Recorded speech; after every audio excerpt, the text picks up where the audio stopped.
Hello everyone, welcome back to the channel. आज का हमारा टॉपिक है ब्लड। ब्लड एक कनेक्टिव टिश्यू है।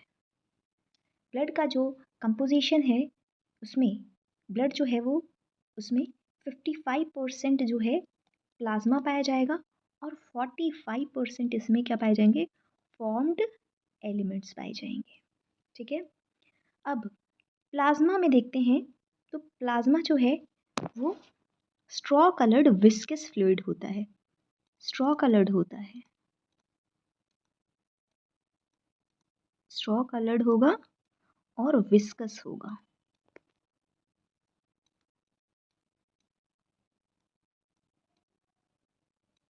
ठीक है, प्लाज्मा जो है उसमें 55% हमने बोला ब्लड में जो है वो प्लाज्मा पाया जा रहा है और 45% जो है इसमें फॉर्म्ड एलिमेंट्स पाए जा रहे हैं। ठीक है, अब जब हम प्लाज्मा को देखते हैं तो प्लाज्मा में 90 से 92% पानी पाया जाएगा। 6 to 8% जो रिमेनिंग है वहाँ प्रोटीन्स पाए जाएंगे, जिसमें फाइब्रिनोजेन, ग्लोबुलिन, एल्बुमिन जो है वो मेजर प्रोटीन्स होते हैं। प्लाज्मा में स्मॉल अमाउंट में मिनरल्स पाए जाएंगे, जैसे सोडियम, कैल्शियम, मैग्नीशियम, बाइकार्बोनेट्स और क्लोराइड। और साथ ही साथ यहाँ पर जो है ग्लूकोज भी पाया जाएगा, अमीनो एसिड्स भी पाए जाएंगे, यहाँ लिपिड्स भी पाए जाएंगे, लिपिड्स भी पाए जाएंगे। नेक्स्ट हम देख रहे हैं फॉर्म्ड एलिमेंट्स। तो फॉर्म्ड एलिमेंट्स में आते हैं आरबीसीज, डब्ल्यूबीसीज और प्लेटलेट्स। अब यहाँ पर हमने 3 प्रोटीन्स देखे थे जो कि प्लाज्मा में पाए जा रहे थे। फाइब्रिनोजेन, फाइब्रिनोजेन जो है वो ब्लड क्लोटिंग में हेल्प करेगा।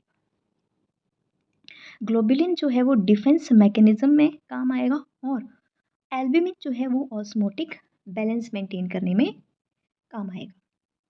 अब जो प्लाज्मा है उसमें हमने देखा कि कितनी सारी चीज़ें हमें देखने को मिल रही हैं, लेकिन अगर प्लाज्मा में क्लोटिंग फैक्टर ना हो, यहाँ पर फाइब्रिनोजेन ना हो, तो इसको हम बोलेंगे सीरम। अगर प्लाज्मा ले लिया जाए, ब्लड में से प्लाज्मा सेपरेट करके उसमें से क्लोटिंग फैक्टर निकाल दिए जाए, तो फिर हमें क्या मिलेगा, सीरम मिलेगा। तो हमने यहाँ पर देखा कि जो ब्लड है, ब्लड में ब्लड के जो कॉन्स्टिट्यूएंट्स हैं वहाँ पर सबसे पहले हमने देखा प्लाज्मा, सेकंड हमने देखा फॉर्म्ड एलिमेंट्स। प्लाज्मा जो है ब्लड में, ब्लड का जो 55% जो पार्ट है उसमें प्लाज्मा पाया जा, मतलब 55% जो है वो प्लाज्मा है ब्लड में और 45% जो है हमारे पास इसमें फॉर्म्ड एलिमेंट्स हैं। अब अगर हम फॉर्म्ड एलिमेंट्स को देखें तो फॉर्म्ड एलिमेंट्स कौन कौन से हैं, आरबीसीज, रेड ब्लड सेल जिनको एरिथ्रोसाइट्स भी कहते हैं। नंबर 2 डब्ल्यूबीसीज जिनको हम वाइट ब्लड सेल्स या ल्यूकोसाइट्स कहते हैं। और तीसरा है थ्रोम्बोसाइट्स, थ्रोम्बोसाइट्स जिनको हम कह रहे हैं प्लेटलेट्स। ठीक है, प्लेटलेट्स। तो डब्ल्यूबीसीज, आरबीसीज और प्लेटलेट्स जो हैं ये मिलकर क्या बना रहे हैं, फॉर्म्ड एलिमेंट्स जो हैं। ठीक है, फॉर्म्ड एलिमेंट्स का हिस्सा हैं ये सारे तीनों। प्लाज्मा जो है, प्लाज्मा में हमने देखा कि plasma straw coloured viscous material है, जिसमें 90 से 92% हमारे पास क्या आ रहा था, वाटर। ठीक है, तो प्लाज्मा के जब कंपोनेंट देखेंगे तो उसमें 90 to 92% वाटर मिलेगा, 6 to 8% हमारे पास क्या आएगा, प्रोटीन्स। फिर हमारे पास स्मॉल अमाउंट में हमारे पास मिनरल्स हैं, मैग्नीशियम हो गया, कैल्शियम हो गया, सोडियम हो गया, क्लोराइड, बाइकार्बोनेट, सॉरी ये सारे कंपोनेंट जो हैं वो आ गए। और यहाँ पर इसके अलावा क्या पाया जा रहा था, इसके अलावा यहाँ पर प्लाज्मा में हमें ग्लूकोज मिल जाएगा, अमीनो एसिड्स मिल जाएंगे,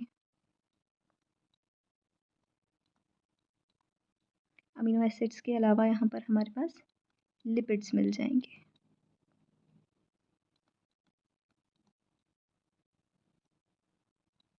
तो ये हमने ब्लड में देख लिया प्लाज्मा और फॉर्म्ड एलिमेंट्स। ठीक है, नेक्स्ट अब हम फॉर्म्ड एलिमेंट्स करेंगे।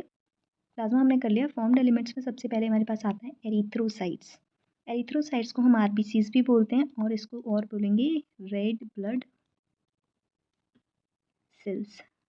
ठीक है, ये मोस्ट अबंडेंट ब्लड सेल्स हैं, सबसे ज़्यादा पाए जाने वाले ब्लड सेल्स हैं। इनका जो फॉर्मेशन है वो रेड बोन मैरो में होता है। तो एडल्ट जो होते हैं, एडल्ट ह्यूमन जो होंगे वहाँ पर रेड बोन मैरो होता है, जहाँ पर सिंथेसिस होगी, फॉर्मेशन होगी किसकी, आरबीसीज की। आरबीसीज की शेप जो है वो बायो कनकेव होती है, बाय कनकेव होती है, और आरबीसीज में न्यूक्लियस नहीं पाया जाता। तो आरबीसीज होते हैं जिनमें मेच्योर होने पर जो है न्यूक्लियस जो है ये नहीं इनमें होता है। आरबीसीज में रेड कलर का आयरन कंटेनिंग पिगमेंट होता है जिसको हम हीमोग्लोबिन बोलते हैं। और ह्यूमन में क्या है, 12 to 16 ग्राम जो है 100 ml में, इन 100 ml, ये इन लिखा है, इन 100 ml ऑफ ब्लड। तो 100 ml ऑफ ब्लड में 12 से 16 ग्राम जो है वो हीमोग्लोबिन पाया जाता है। आरबीसीज का जो लाइफ स्पैन है वो 120 डेज, 120 डेज तक जो है आरबीसीज जो है वो सर्वाइव करते हैं। इसके बाद इनकी डिस्ट्रक्शन हो जाती है, इनकी डेथ हो जाती है। और इनकी डिस्ट्रक्शन कहाँ पे होती है, स्प्लीन में। स्प्लीन को ग्रेवयार्ड ऑफ आरबीसीज भी कहा जाता है क्योंकि यहीं पर जो है आरबीसीज की डिस्ट्रक्शन होती है। एक हेल्दी मैन जो होता है उसमें 5 मिलियन से 5.5 मिलियन तक आरबीसीज होते हैं। ठीक है, तो यहाँ पर क्या होगा, 5 million to 5.5 million of RBCs mm³ inverse, इतना जो है वो आरबीसीज यहाँ पर देखने को मिलेगा। नेक्स्ट आ जाते हैं ल्यूकोसाइट्स में। ल्यूकोसाइट्स को हम वाइट ब्लड सेल्स भी बोलते हैं। ठीक है, वाइट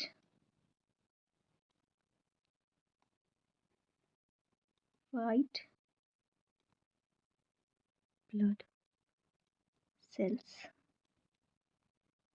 इसको वाइट ब्लड सेल्स भी बोलते हैं। हमने देखा आरबीसीज ए न्यूक्लिएटेड थे, रेड कलर के थे, लेकिन जो डब्ल्यूबीसीज होते हैं वो कलरलेस होते हैं। डब्ल्यूबीसीज जो है वो कलरलेस होते हैं, न्यूक्लिएटेड होते हैं, इनमें न्यूक्लियस प्रेजेंट होता है। ये शॉर्ट लिव्ड होते हैं और 6000 to 8000 mm³ इनवर्स जो है ब्लड में ये पाए जाते हैं। इतना अमाउंट जो है ब्लड में इनका देखा जाएगा।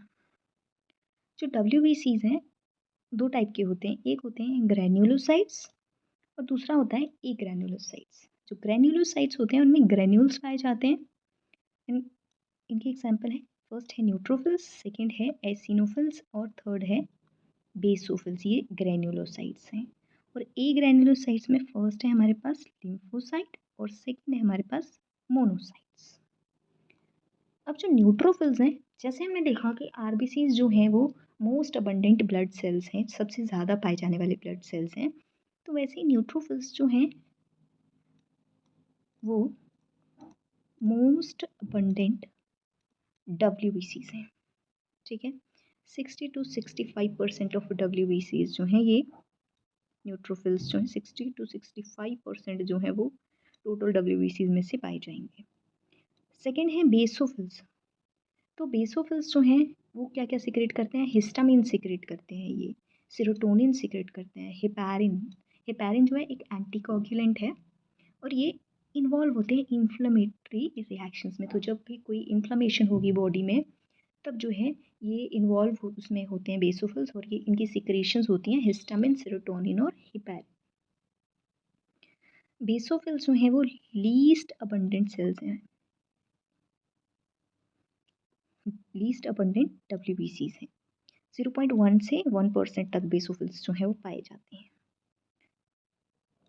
ब्लड में।